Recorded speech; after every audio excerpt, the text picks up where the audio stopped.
Welcome to Baseball Biz on Deck. I am Mark Corbett, and with me today, as always, is the Mr. Matt Germain, the wise man from the north, and we're glad that he's here. And he and I have a very special guest who was recently on Florida Baseball Biz, and that is Mr. Josh Weaver, accomplished author and curator of the Tampa Baseball Museum. Welcome, Josh. Thank you guys for having me. It is an absolute freaking pleasure, dude. I have the good pleasure of working with Josh from now and then, and I got to tell you, his knowledge of the game, much like yours, Matt, is just immense. I'm a piker. I have a little bit of information out there, but these guys know their stuff, so I'm glad they're both here today. And there is so much to talk about. I mean, geez, man, these opening day, week, month, whatever, it has started. Those first 6, maybe even 7 games have happened.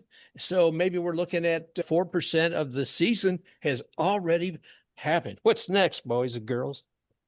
There's a lot of highlights.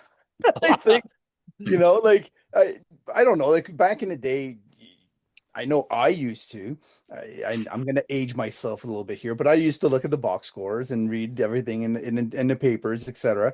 But now it's always all about the highlights. You start seeing those highlights on all the sports shows and everything else that you're going across, or as you're watching a game, more of them come flowing in, and you start to fall in love again with the game, because every year you go through this lull through the winter where you're starved for highlights, and then suddenly spring comes and there's a flood of things that you always think that you've always been amazed to the maximum level that you can be amazed about things that happen in a game.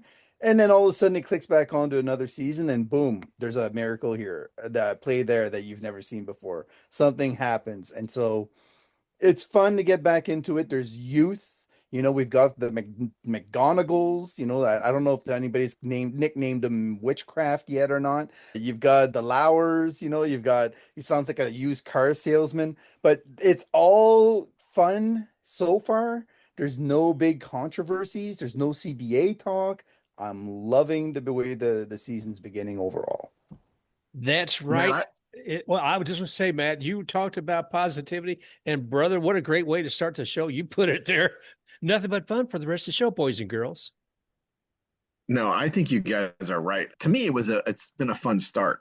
And we talked about on your other show, the fact that opening day we had at the museum, we had Joe Madden there and some other folks, and just the energy. You think every year it's like, wow, especially with being the curator of the Tampa Baseball Museum, you talk baseball all year round. And you'd think I'd get tired of talking about baseball, but I'm ready. I'm ready, guys. I got to go back to what you said to Matt about highlights. A couple of years ago, I was so glad to see MLB put up condensed games, because I can't watch 15 games all at once. And it was just so cool to be able the next morning sit down there and watch a 10-minute game, 10-minute game, 10-minute game. Probably that's what Craig Calcaterra does when he's writing his column. But it's neat with that. You see them popping up more and more with the little shorts on YouTube and also on Facebook, Instagram. So there's ways they can reach folks out with that. But there are moments. There have been moments in this past week, and I'm going to share a couple, and I want to hear what you all saw. I'm not going to go deep into ABS just yet, but it is interesting to see some of the things that happen. One of them, which I absolutely loved, was the Brewers and the green card. Are you either one of y'all familiar with that? Okay, what it was is, with the ABS system, there's only 3 people who can question a call: the pitcher, the batter, and of course, the catcher. Now, with the Brewers, what they were doing, one of the coaches over there in the dugout just kind of rested his arms up there, on the edge of the dugout. He had a little green card. And when that green card appeared, that was a note to the catcher, whoever, to tap the head and say, yeah, make a call. So that's been banned and outlawed. Now, every time there's something new comes out, there's reasons or things that found out. Was it Scherzer when we first had the pitch clock? I think there were some things he was doing that they got cut. So I enjoyed that. Then another nugget with ABS was the other day, Randy Arozarena. He contested a call. And before the ABS is even saying what it is, he's walking down to first. He's dropped it. And that's how confident Randy was. That system will know. It's the little silly moments that got me. Do you all have any special moments this past week that you've seen that you found fun? I think that the one that drew my attention is very recent, but I didn't realize. So we know countless amount of times you've had consecutive games started by Americans. You would think by now, with the number of pitchers that have come through, that you would have had three consecutive starts for one team made by a Japanese pitcher. But it was the first time that it's ever happened with the Dodgers. They had Roki Sasaki, they had Yamamoto and Ohtani all start games back to back to back. And so it's an interesting spin on the growth of the game internationally, right? It's also, a why. So they're geographically located on the West Coast, they're closer to Japan. It makes a lot of sense on that front. And but it begs the question, how did it not happen with the Mariners before that? I know they probably got close a few times, but they never actually made it there, right? So I like the international aspects of the game. And when I look around the rosters right now, I'm very happy that unlike a lot of people who may, and myself included, who may have questioned, the level of international commitments that would be made this year based on things that are going on around the world, etc., that all we've seen so far is a continued evolution towards the positive sides of having a very complex international game, which is what you want ultimately, because you want the best playing against the best and you want the game promoted worldwide. So when I saw that, it was sort of this moment where, okay, well, now that's normal because it's happened. So what's next? And so that you get to that point where you're like, okay, well, who's going to be the first team with four Japanese pitchers to go back to back to back to back, right? It's kind of fun.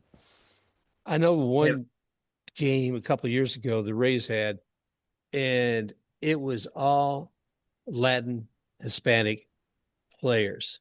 And I don't know if it was like Roberto Clemente Day, but they said that it wasn't actually planned for that. But it was so cool to see that on that day and realize that they even had that many players who had that kind of heritage. Yeah, you're right, Mark, because it was the Rays, and from what all accounts that Kevin Cash just put the lineup he wanted to put together, and he says it just happened to have been that way.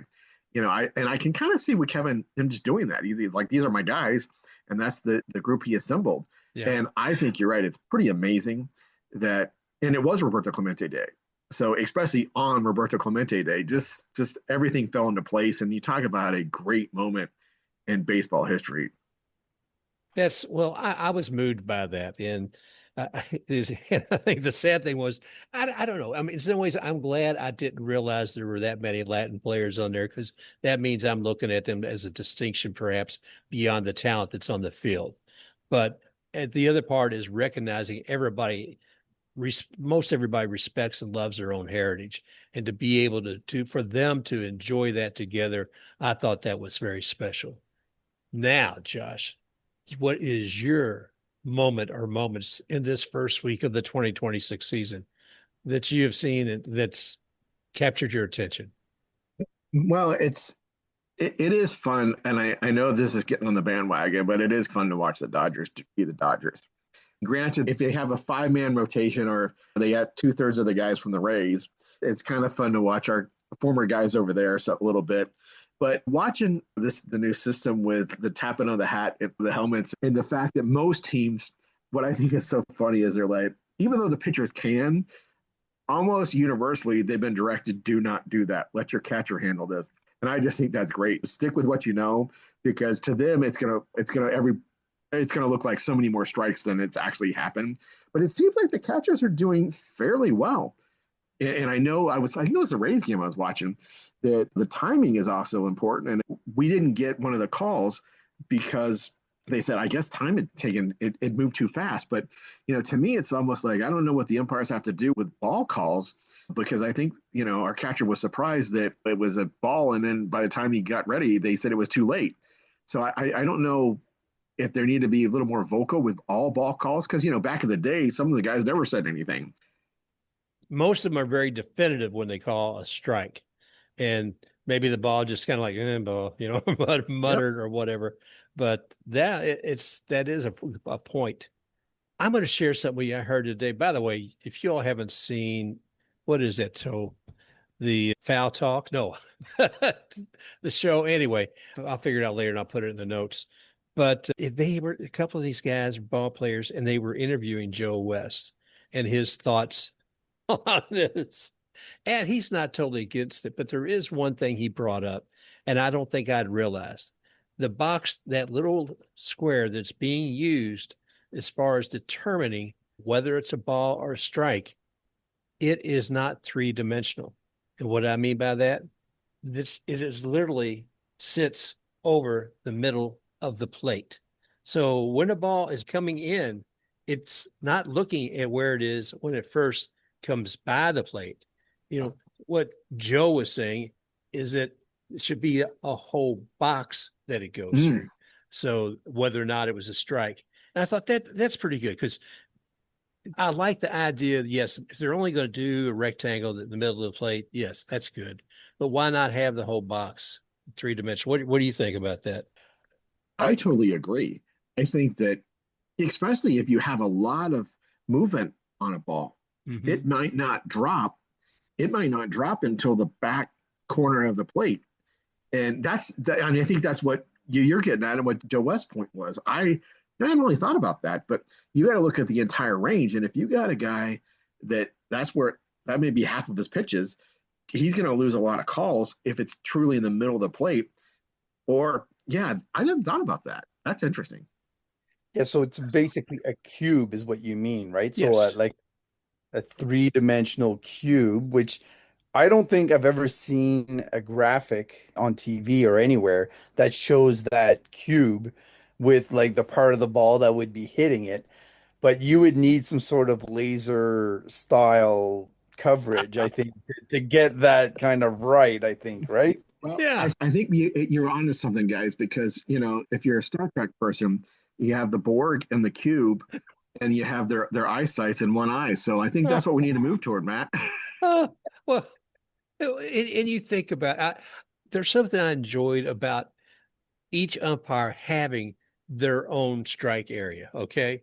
And sometimes you'd have to learn that in the first inning of the game so you could play. Now, obviously, with this new one, it's set. And I get that. That's not a bad thing. But also, if I was an umpire and I was deciding in that box, in that cube, in that, if I had different times where I was making that decision, that little rectangle is not going to do the same as a cube as far as my perception as the umpire. You know what I like most about it though, and I think everybody kind of overlooks this, is that the umpires are being trained. Yeah. Like we've seen CB Buckner lose his mind because he's actually being told outright that he's been just one of the worst of the bunch, and Yeah. he doesn't like it, but he's being trained. It's like a way to get them to really focus in a game, let's be honest, where you can, after pitch, after pitch, after pitch, you can't get into some sort of rhythm that can throw you off in certain key moments, and you don't even realize sometimes how key the moment is. Think about umpires that lose counts. It happened the other day in the Oh, Rays game where nobody even knew what the count actually was. The player had to clarify it for them, right? And if we have systems for this, look at the scoreboard. You the thing, I mean, Chuck, good man. I mean, it blew my mind because it was Caminero and he actually stepped out of the box. It's like, come on, guys, really? And it took five umpires gathering together to say what the freaking count was. And I'm Well, think about what that means for the person calling balls and strikes.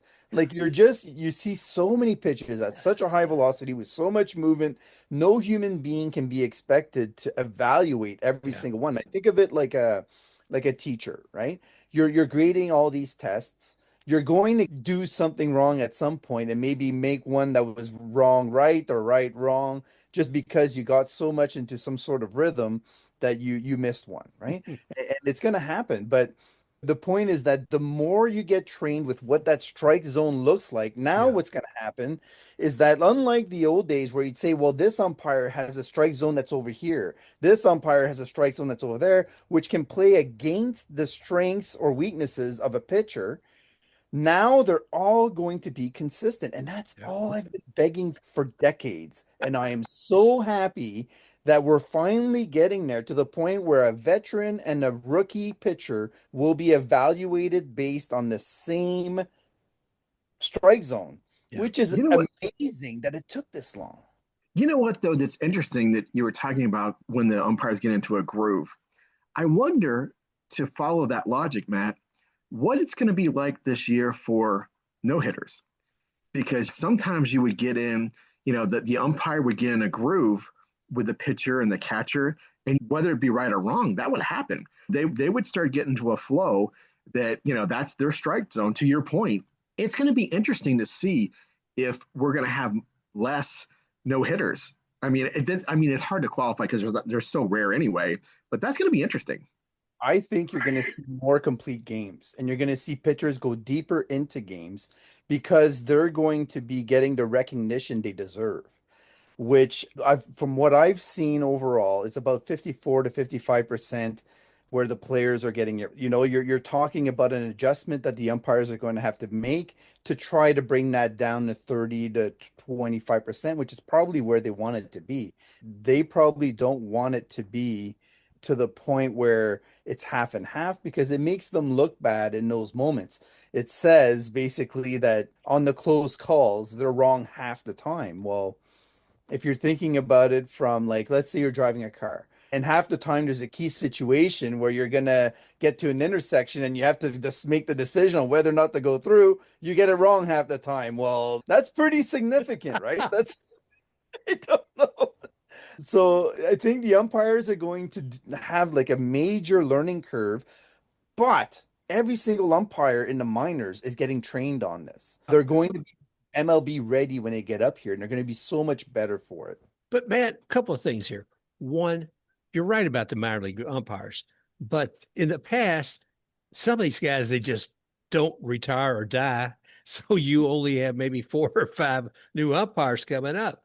And the other part is those seasoned umpires. When we started this season, I don't think they were in. Maybe I'm wrong. I don't think that they were all in the spring training games because I've seen minor league umpires, who've been calling some of those games. While players may have already seen some of this in spring training, it may be the first time that some of these umpires are actually seeing the ABS. Yes. And So, another point that I'd like to make is I love the calls on the field where the umpires are explaining the decisions. And it takes us to that NFL kind of thing, right? Where yes. they've been doing it for years. And it draws the fans in because it gets them looking away from their phones and looking at, oh, what happened? Oh, that. And then it gets them talking about the moment, right? Where they're actually involved in the game at that point. And it's not just noises in the background as they're staring at their screens. That is actually, I find, a really strong interaction aspect between what's going on the field and what the crowd wants to hear. I Well, I totally mean, agree. And not only that, you also have the fact that you don't have the dude that's got to stroll out there with a headset on now. It's all about timing. And here's the Mitel, sir. We got the little Mitel right here. Can you? Yes, okay. I got it on my back. Yeah, go dialing in. Yes. I'm sorry. But you're right. It's nuts when what it used to take. And it's mere seconds, mere seconds. And I think I told you, Matt, on a previous show, I was there watching the Tigers play during spring training, and something came up on the screen. And at first, I thought they were going to be doing one little games with the cups moving around, and oh, which one has the ball or the pizza beneath it? No, it was the ABS system coming up. It's like, wow, it's a first. But it's interesting. I brought up this list to see as far as who's really using this. Now, Buckner, when he got slammed, wasn't that what the Yankees? I'm not sure. I can't remember who was playing. Honestly, I was watching the game and I was doing other things at the same time, but I kept seeing him getting the wrong call. Oh yeah. Every Yeah. time it was on, yeah. Anyways. Was it you, Josh, who was saying if we had this Angel Hernandez, that he would have already retired? That's if he knew this was coming. Is that? No, but I agree with that. Oh, I can't remember who said it to me today. But yeah, it's like, ooh, makes sense. But if we look at these stats here from Baseball Savant, it is interesting to see, how the different teams have been proactive with it. And the Yankees definitely had the most challenges. And we're looking there, and they had, at least from when this came out, like the last day or so, 10 challenges, and they won 80% of them. If we take a look, those who won 100% did a lot less challenges, where Dodgers did two and they won two. The Cubs did two, they got two, and the Royals did one over their games, and all of those were one. If I look over here to the National League, the White Sox have questioned as many as the Yankees, and see the Marlins, which I think we'll talk about here in a minute. Should be a lot of fun. They did with 9, Dodgers 8, and as far as percentage one, it was the Tigers with 4 challenges. The Yankees, that can't be right. Yeah, one side is batting and the other side is Yeah, fielding. I was saying National and American League. That's the difference. Okay. Well, check it out on Baseball Savant. There is quite interesting to see how much the Yankees did challenge, and there's articles out there too. You'll find as far as them, they have decided to be very aggressive with ABS. So I don't know. We'll watch it throughout the year. Yeah, that I'd be is. curious. So I'd be curious to find out the policies that each team is using in terms of how much leeway they're giving their players to actually use it. Because we know some teams are a little bit more control freaks in terms of what they allow players to do on the field. Other ones are more liberal. So, Yeah, well, you guys are right. I totally agree. That to me is fascinating, especially like you said with the Yankees. That's 8-2 on the batting side, 80%, and they're 100% on the other. It's interesting. And to your point too about just the guys, and it's like how much freedom do these guys get? And but we were I know I was joking about it earlier, but the pitchers, I think that most of the time they're like, you guys just pitch and let the catchers do their work. now fast forward to when the playoff races are on. Right? So we're in August, teams are fighting for a playoff spot. How much pressure is there going to be on these players, some of them being rookies coming through, et cetera, or being very young and being in the playoff race for the first time, and then they make the wrong call at the wrong moment. There's going to be a lot of controversy about who does what when, what the outcome is, and it's not going to be fair, but it's going to be pretty entertaining. Because the reactions when that person goes back into the dugout, or yeah, you're going to have some sort of interaction sometimes where I know it's going to happen, where somebody's going to give somebody a look that's going to be like, you dummy. And it's going to get highlighted by that team or the broadcasting that's going on at the time, and it's going to make it look like a bad thing. But I also think that the more drama you have like that, like we were talking before about the kicking sand on umpires, etc., that's going to be the modern day version of that kind of drama, right? Where it draws people in for different things, and it still makes the game a little bit more entertaining than it otherwise would be. Oh, I and love it. you're right about the rookies.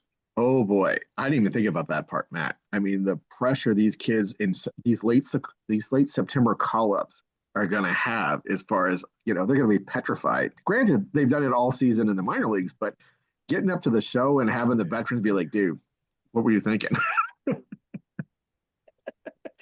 Somebody hitting in front of Bryce Harper gets the call wrong. Look out.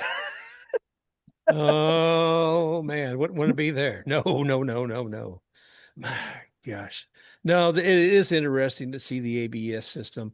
And I talked about the Brewers and one of the managers, or I should say, one of the coaches in there in the dugout giving a signal with the green card of when they should tap their helmet or hat.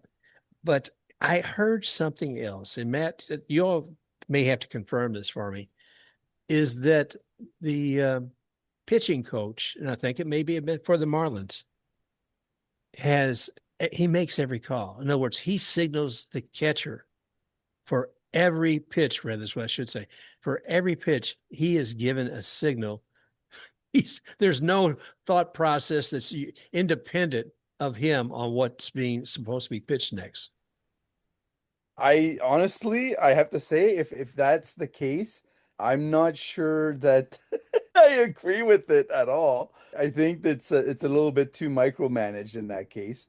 I get like, you know how the each team goes to the video guy. They don't use their own eyes from the dugout. They go to the Right. video guy to get confirmation if they want to challenge something. So it kind of makes sense in that way, though.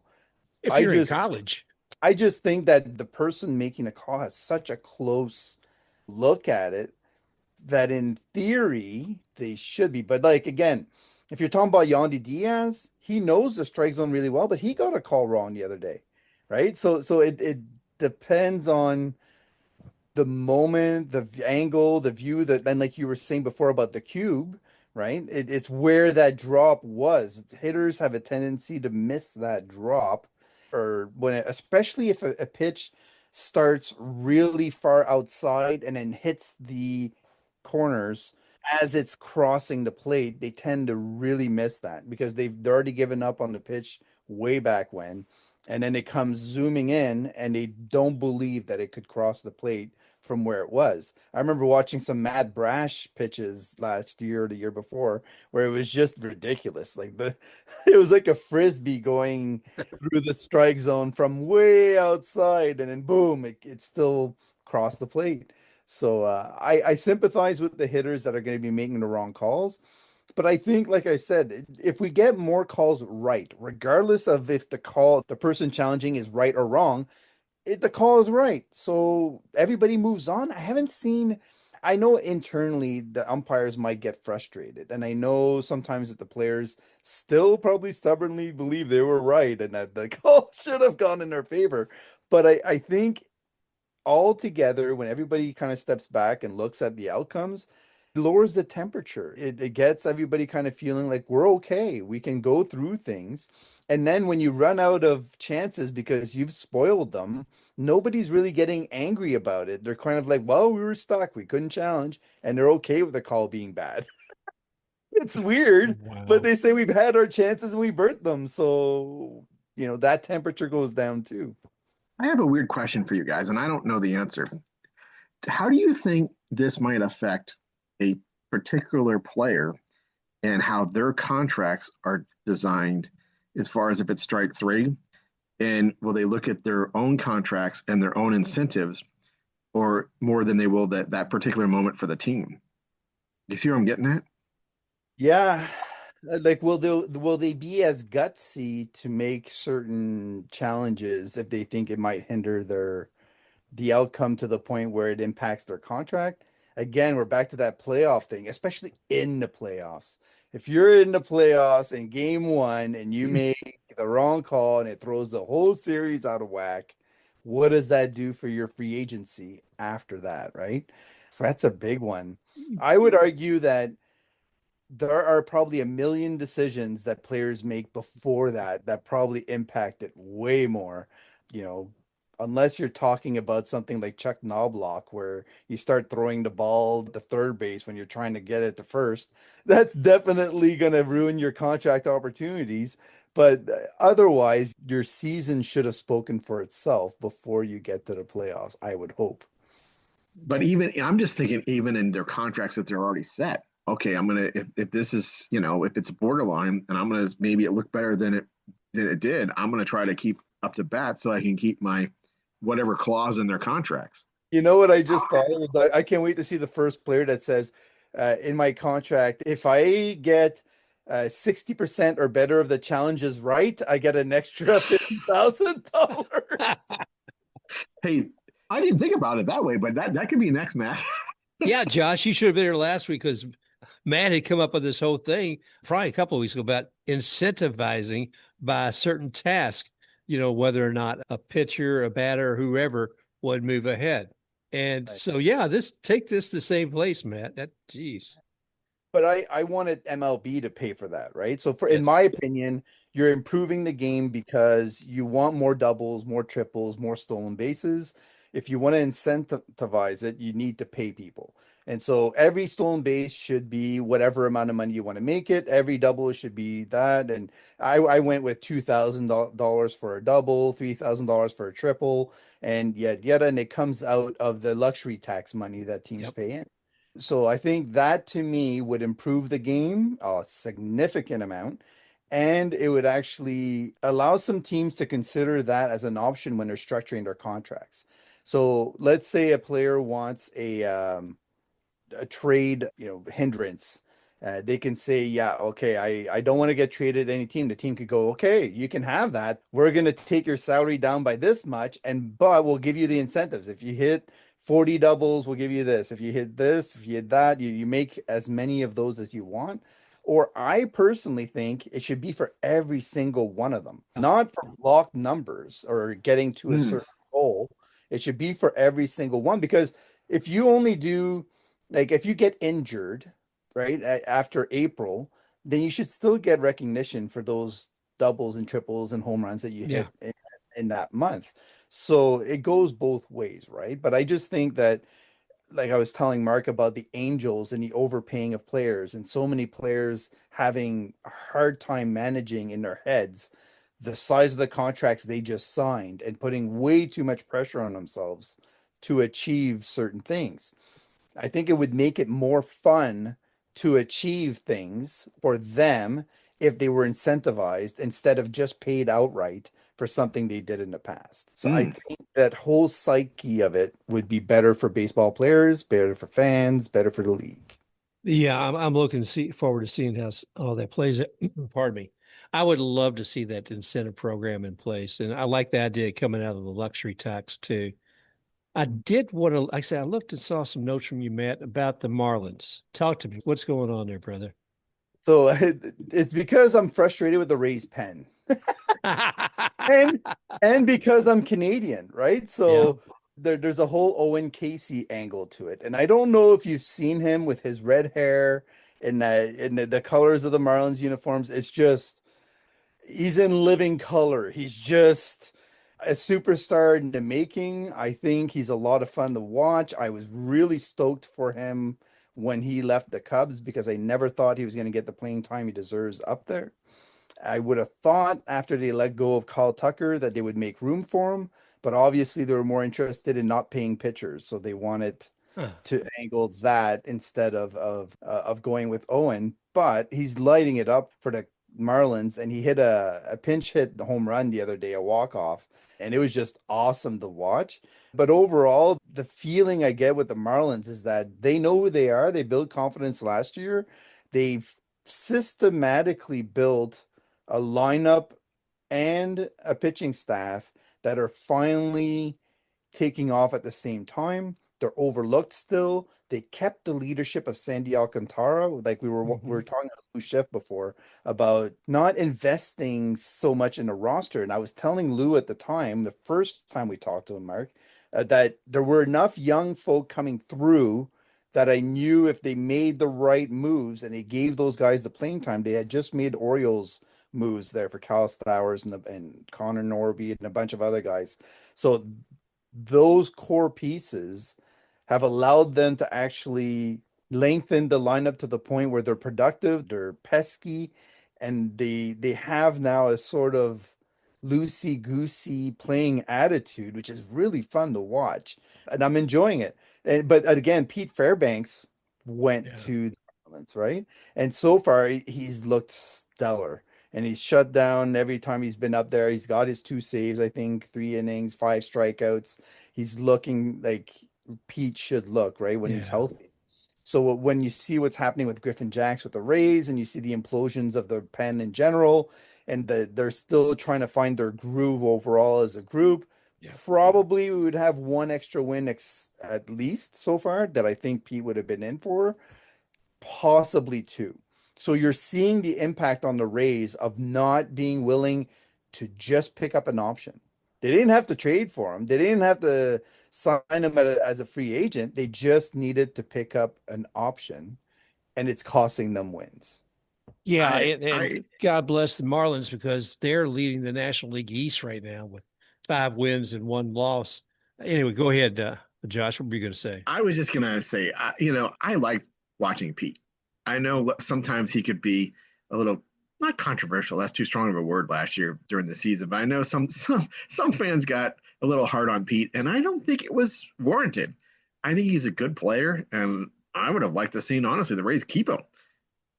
Well, I called him the assassin because those eyes of his, man. That pitcher looked focused when he was on the mound. And that completely contradicts the person that you would meet off the field because of what all he did. He was the Clemente nominee for the Rays last year. And he does a lot for community and for some special causes too. So, but yeah, man, I tell you what, losing Pete, what a pain. Oh gosh, I couldn't believe it. Yeah, okay. So he had some difficulty pitching in the cold. You know what? That's fine. Then you don't use him as much when you go to those cold areas and such. Because wow, when he is on fire, he is there. Let's just review, right? Okay, let's say the Rays are going back into the Trop. Is Yeah, there a more controlled environment than the Trop, really?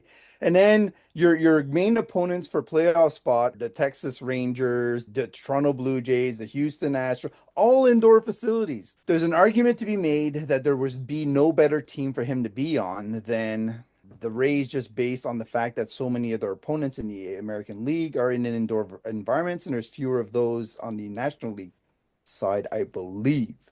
So it's one of those things where I think that the Rays just basically, and the fact that it's not just that, it's also the fact that they have the room just to get back to the same amount of salary that they spent last year. That's what it would have taken for them to really keep Pete. Now, I do think his performance last year priced him out of what they were willing to pay. They right. just had never paid a reliever that much before. And it was going to be so much that they were like, well, we don't want to be stuck with that bill. Maybe we can do better elsewhere. And it's possible that Griffin Jacks figures it out and others figure it out. We're extremely early in the season, and it's not like Yeah. this is the way it's going to be all season long. There could be implosions and everything else. I just think, like you were mentioning, the leadership, the steadiness, the knowing he's like a Kyle Snyder pupil. He can lead a pen to have the confidence overall just by his presence. So I think the Rays right now, the pen is missing that. Like Oh they're yeah. trying to reestablish it, and it'll take some time. Probably they will figure it out, and they'll be one of the best pens, by the time the All-Star game comes around. But like I said, they're already costing themselves wins. That's the interesting part. And when you're Yeah. in the AL East, those are pretty freaking valuable. Amen. Well, we're not actually at the bottom though, are we right now? Let's see, as far as the AL East. The Red Sox are 1-5. We're 2-4. Right. I do want to say the lineup has been stellar. Yeah. In terms of run production overall, you can't argue with the way the lineup is behaving. They're hitting well. There's Right. a lot to highlight there, from Ben Williamson to Nick Fortes has been awesome. He's had really great moments. There's some encouraging things going on with the lineup. So we see this with a lot of baseball teams. It's the synchronization of the pitching staff and the lineup, and you're like, all right, you're all out of sync. Get together. Like, what's going on? And you mentioned Fortis because I thought I am really, really impressed with what he's doing. My mind keeps going back to Wilson Ramos, and maybe because he was very productive too at the plate. And of course, who is it? The gentleman who was the guy that plays with Charlie Morton, Little D. What's his name? Travis Darno. Travis Star. Thank you. Duh.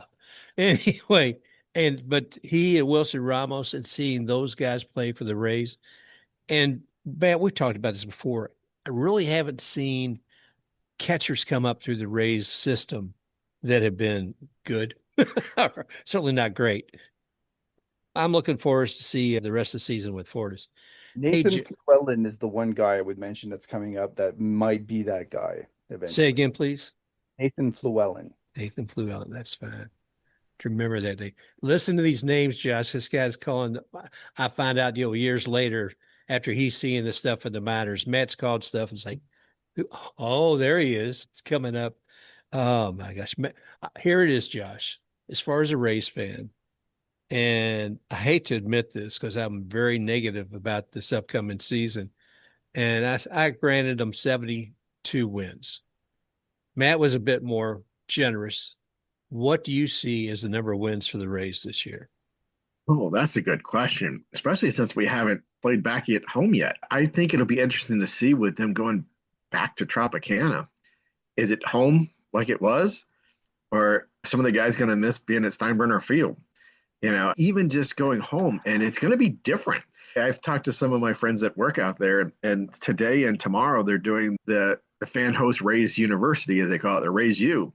So, and I know that they're still putting the stadium and parts back together. Are they going to be used to being there? Is it going to feel like home? Even the home schedule, it's going to be interesting to see. I should be more optimistic, but I think they're a 500 team. Like 500 is the most optimistic that I've heard so far from any fan. So that's good on you.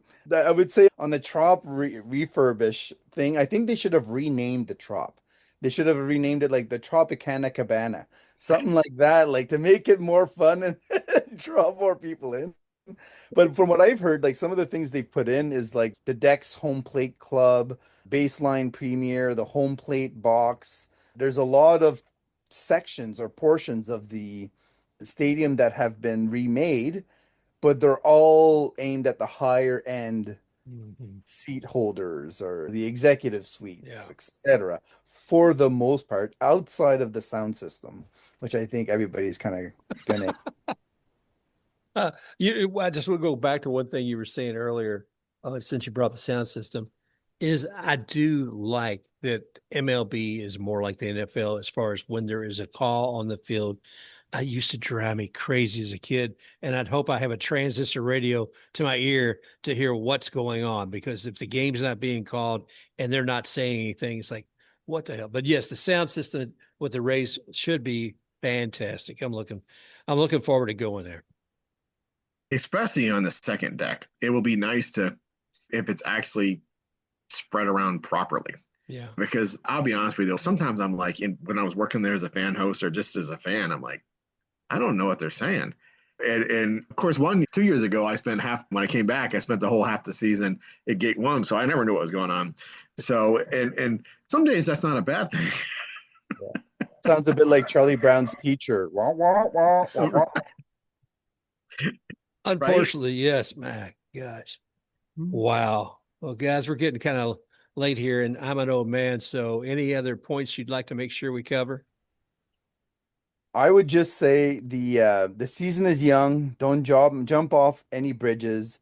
The minor league season did start earlier last week with the Yeah. AAA side starting up, but tomorrow we're getting low A, and then the day after that we're getting everybody on board in terms of minor league teams. So get out there, enjoy some minor league ball. There's plenty of baseball to be had, not just the Rays and Major League Baseball. Don't eat too many hot dogs though; they're are carcinogen. Stay on the I'm not saying you've got to eat nothing but veggies and fruit. You don't have to go out there and kill yourselves just because you're cheering on your team. So have fun, eat some popcorn, get some sun into you, and make sure you're wearing sunscreen. You picked the right state for that, just not necessarily during a game in the trial. Josh, any final words about baseball, Well, the museum, anything? I'm looking forward to opening day. I'll be there for opening day, and we'll see what the stadium looks like. It'll be neat to see new ownership, a revamped stadium. I'm actually, like I said, I didn't realize I was overly optimistic at 500, but I'll take it. And maybe we'll get our first win on opening day. I think it's kind of exciting, opening day. It'll be my fourth opening day. Second one, I worked at the Trop, and this one I'll actually be there as a fan. So looking forward to see what they did with the old ballpark and just seeing a game again. All righty. Well, Joshua, thank you for joining Matt and I here today. It was a fun time. I love all the discussions. And Matt, this was a positive show. We had a little fun talking about ABS and what's working, what's not. And and I like looking at it, seeing what the I am still happy as can be to see the Marlins are 5-1 right now. I know we're only looking at 3 or 4% of the season, but it's encouraging. Let's just say that. And I'm sure Lou Schiff has got a big smile on his face right now. So thank you Hey, guys Mark. both. Hey, Mark, maybe it's a World Baseball Classic hangover that they're experiencing down there. That could be. Wow, well, that was some fun. All right, folks, thanks again for joining Matt, Josh, and I on this wonderful day. And we're going to get going. We're looking for the second week of the opening week of baseball. So thanks again for joining us, and we look forward to talking with you all again real soon. Bong bong. Yay! I did the double bong this time because it's the second week, right? That's right. Oh, my. Guys, that was fantastic. If you enjoyed this show, go ahead, like, and subscribe to Baseball Biz on Deck. You may also find Baseball Biz on Deck on YouTube at iHeartApple, Spotify, Amazon Music, and at baseballbizondeck.com. Also, you can find Matt at matgermain.bskysocial. That's Matt at matgermain.bskysocial, or Mark at baseballbizondeck.bskysocial and Baseball Biz on Deck with Facebook.